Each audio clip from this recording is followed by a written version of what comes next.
Suspend कर दिया गया है, तो यानी प्रशासन को लग रहा है कि दोषी हैं, तभी उनको सस्पेंड किया गया है। बिल्कुल, जो भी तो हम कह रहे हैं कि एक कदम उससे आगे बढ़िए हुजूर।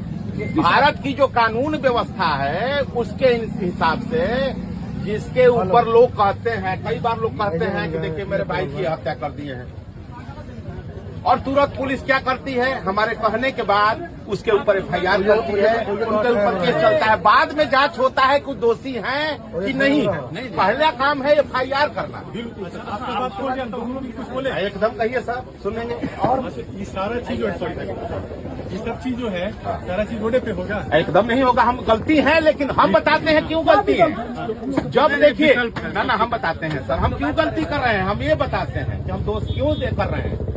आप हमारे रक्षक हैं, जिससे रक्षा होने वाला है वही भक्षक हो जाए तो हमारे पास क्या व्यवस्था है, कहाँ जाएंगे।